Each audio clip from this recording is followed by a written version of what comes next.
नमस्कार, संगीताज रेसिपीमध्ये आपलं स्वागत आहे. तर प्रत्येक आईला पडलेला प्रश्न असतो, डब्याला काय द्यायचं रोज रोज. तर त्यासाठी आपण घेऊन आलो आहे अतिशय हेल्दी आणि टेस्टी अशी रेसिपी. त्यासाठी मी 1 वाटी हरभरा डाळ भिजत घातली होती 4 ते 5 तासाकरता. डाळ छान भिजलेली आहे. आता आपण ही मिक्सरला वाटून घेणार आहोत. आणि त्यामध्ये 1 मिरची, 3 लसणाच्या पाकळ्या, अर्धा इंच आल्याचा तुकडा, 1 चमचा जिरं, 1 चमचा धनेपूड आणि चवीनुसार मीठ घालून घेतलंय. आणि आता याची आपण पेस्ट करून घेऊ. तर आपली पेस्ट तयार झालेली आहे. एका बाउलमध्ये आता काढून घेते मी. आणि यातलं मेन इन्ग्रेडियंट्स आहे शेवग्याची पानं.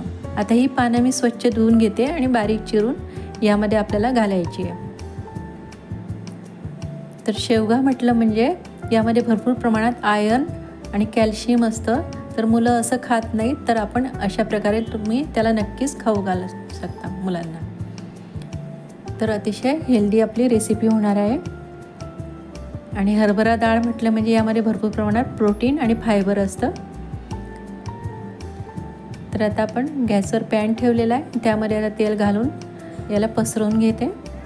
आणि यावर आता आपण तयार मिश्रणाचे डोसे बनवून घेऊ.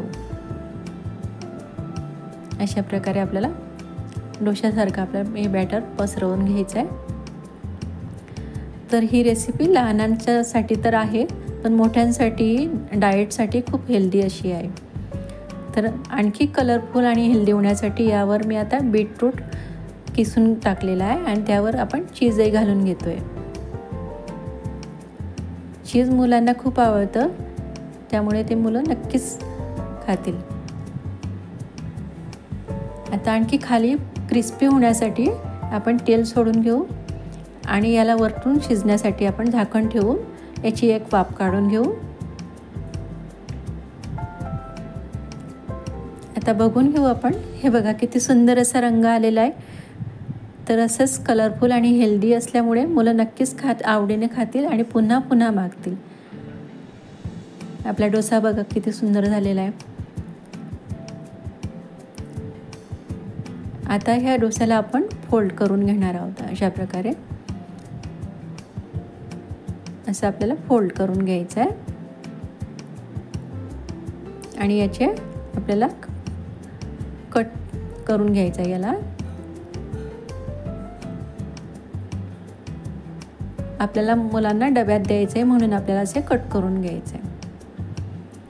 तर अतिशय हेल्दी पौष्टिक अशी रेसिपी आपली तयार झालेली आहे. अशाच साध्या सोप्या आणि नवनवीन रेसिपी तुमच्यासाठी मी घेऊन येत असते.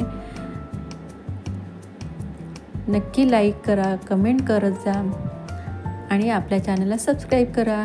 धन्यवाद.